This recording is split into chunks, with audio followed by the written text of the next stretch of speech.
Hello. So we will continue with our discussion on norms. So if you remember, yesterday in our previous lecture, we had discussed about how norms are the binding force within a particular community.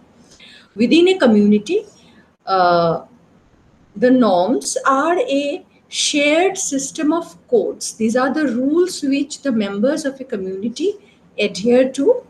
And this is something which keeps uh, a discipline, a decorum, and also on certain occasions determines the criteria for inclusion or exclusion from a particular community. So, to carry forward our understanding of the concept of norms, I'll share with you a presentation.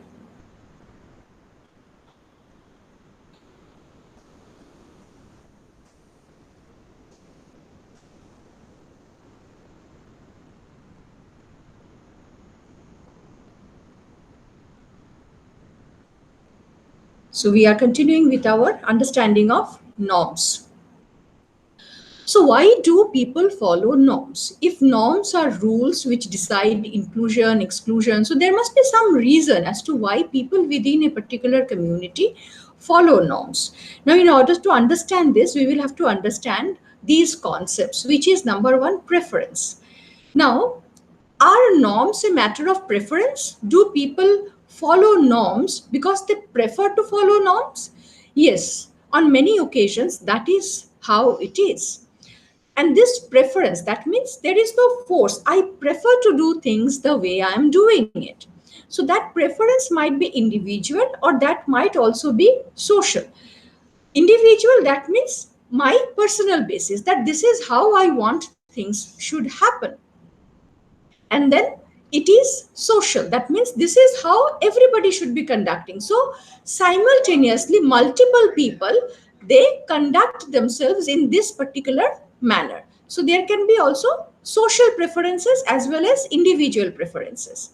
Now again, on this very aspect, these preferences might be unconditional or they might also be conditional. That means I will follow or this will become my preference because I believe that everybody else is also following it. So only if everybody else continues to follow it, that will remain my preference as well. That means this is conditional to the factor that other people within my community are following the same norms. Or it might be unconditional. That means whether others do it or not, I still prefer that that's how it's going to be. So that is unconditional. And in that manner, every individual or every member of a particular community unconditionally follow certain norms. So in such case, norms are a matter of preference. So people prefer to uh, behave in a particular manner, agree to certain things in a particular manner. Now, this matter of preferences, when we are talking about conditional and unconditional, we also have this connection of what is called belief or expectation. And these expectations are from my immediate network, which is also called the reference network. So these belief or expectations, they might be factual or empirical. That means I believe this is how it should be, so that's what it is. So this is factual or empirical. I know that this is how it happens uh, when I wake up in the my preference or my belief is that waking up early in the morning is better, and taking a bath before consuming any food or before going to the kitchen or cooking is better. That's a belief that I have. So it's a fact that if I do it in this manner, so there would be certain advantages of it. There is more hygiene and all of that. There might be also this idea of that certain things are normative. Normative means as it ought to be. So this is what is my belief that this is how it should be. Not only for me, but for everybody else, as it ought to be. This is how it is ought to be. So certain beliefs or expectations are normative. And then we have the social expectations. So social expectations, that means how I expect everybody else around me to conduct themselves or to behave in a particular manner. Now, these people around me that I'm talking about is this reference network.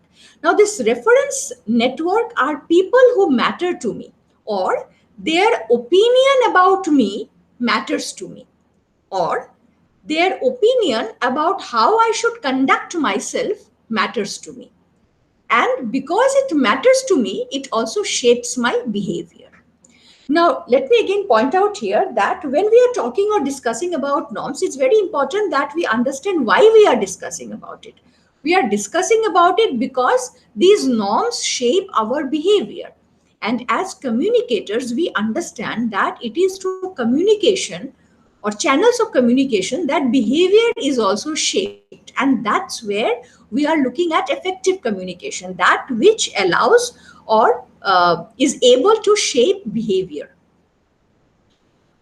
So, what we understand here is that for every individual, there is a reference network. The people around me whose actions, whose beliefs matter to me and are capable of shaping my preferences, my beliefs, my expectations, and my behavior.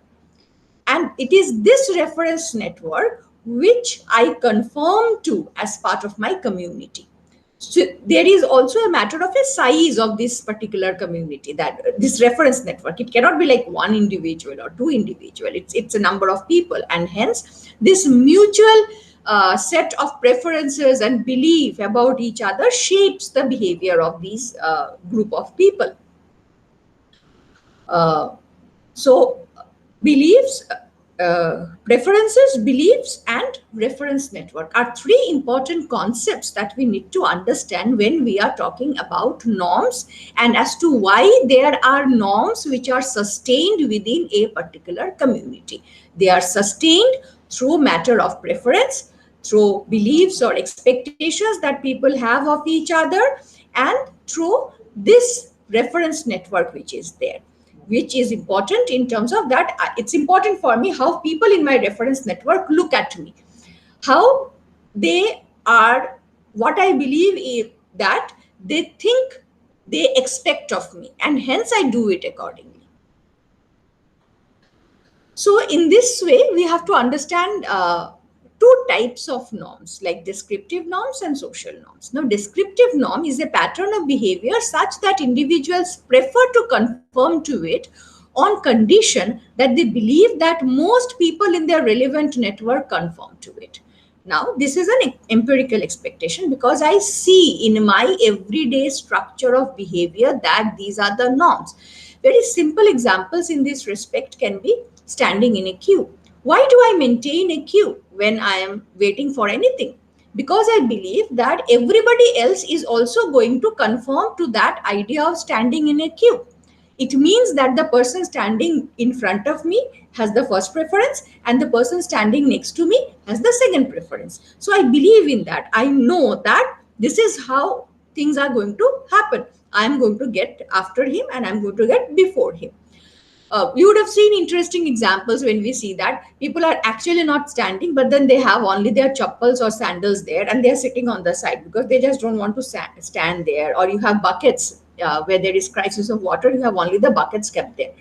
So people believe that, okay, that is how the line or the queue is being maintained. I don't need to stand, just my sandal or my bucket or my kerosene container is going to serve the purpose. So standing in a queue. Fashion, if you want to study why fashion trends are formulated, why do people wear certain things, how do old fashion come back, so what is okay, which color to wear with which color, what sort of shoes should go with what sort of dresses, what sort of accessories should go with what sort of dresses. All these fashion trends are matter of descriptive norm. So this is what is doable, and I do it because I believe everybody else in my reference network is doing it in that same manner.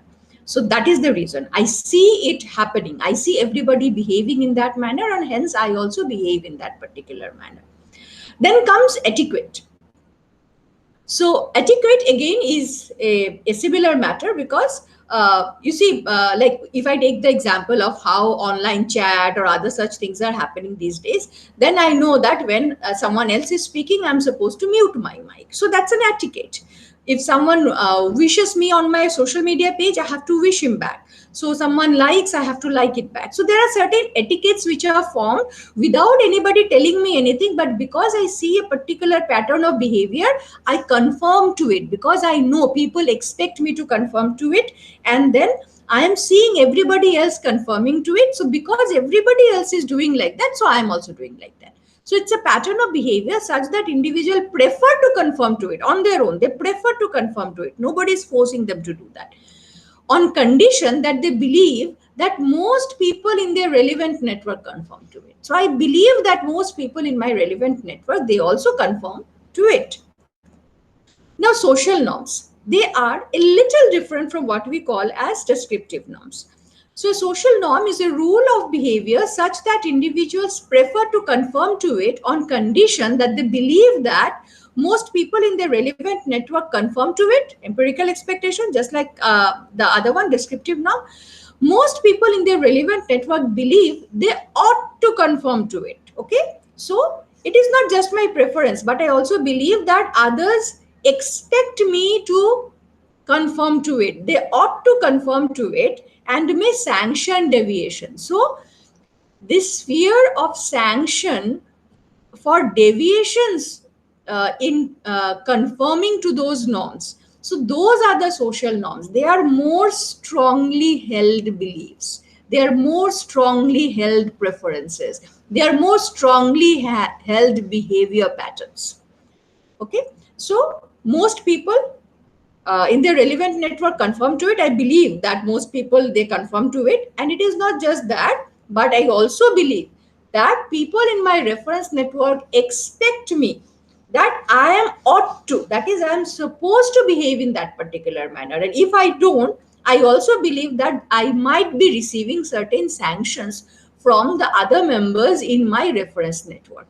So that obviously is going to shape my behavior.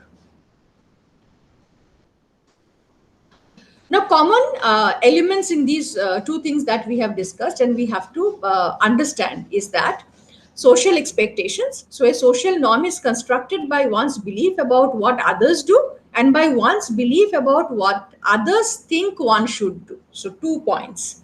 What I believe others are doing, what I believe others think I should be doing. Okay, both, two ways. What I believe others are doing and what I believe others expect me to be doing. Okay,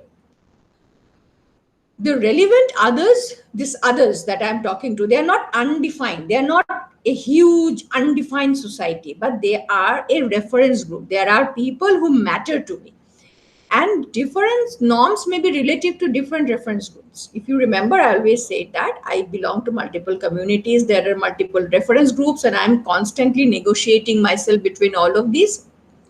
So with regard to a particular behavior or a particular action, I might be conforming to a particular reference group. For something else, it might be different. So group members tend to hold the expectations of one another. So it's a mutual thing. I expect everybody else to believe ought to, they ought to behave like that, and I believe that they also expect me to behave like that. So in this case, there is another important thing, this idea of belief. Okay, so sometimes my personal preference might be different. That means I believe, like let us take the example of child marriage. So my personal belief is that child marriage is not good. Maybe I should stop child marriage in my family, I should not conform to it. But then I see everybody else confirming, like I am attending marriages which are happening, and those are child marriages. I keep on receiving proposals for the marriage of my daughter or my son uh, uh, below the legal age. So what I start believing, though my personal preference is different, but because I see everybody else in my reference network behaving in a particular manner, and because I start believing that all of them are expecting me to behave in a particular manner, so though my personal preference is different, but I keep on conforming to it. That means I start planning for the marriage of my underage daughter, son or daughter. Okay, so my personal preference is different, but then I'm still behaving according to the norms, the social norms which are there, because I believe everybody else is expecting me to behave in that particular manner, and if I do not behave in that particular manner, I'm also afraid of sanctions. Okay, so a social norm is maintained by social influence, approval, including positive sanctions, or disapproval, including negative sanctions. Okay, so approval, positive sanctions, or disapproval, including negative sanctions, or by one's belief in the legitimacy of others' expectation. Now, that's another thing that you need to understand, the legitimacy of others' expectations. Now, uh, in the reference group, in my reference book, this legitimacy plays a very important role, because I also have to believe that his or her expectations of me are legitimate. That means this person may have those expectations of me. If I believe that that person's expectations are not legitimate, then why should I conform to it? I would not. So, in the reference network, there is a lot of legitimacy also which is associated with this belief system, these preferences which are influencing the behaviors. So, if I have to understand, like in which college you should join, so when you are when or what subject you should take up after your graduation, so there is a lot of legitimacy that your parents expect you to behave in a particular manner. So you see that as a legitimate expectation. But then, when probably your classmate tells you that you should be doing things like that, you may or may not consider it to be a legitimate expectation. Okay, because you are attaching less legitimacy to your classmate than to your parents. So, this legitimacy is very important. So, by one's belief in the legitimacy of others' expectations among enough members of the reference group. So, as I was saying, that it is not a small number, but a larger number of people. There has to be a sizable number of that.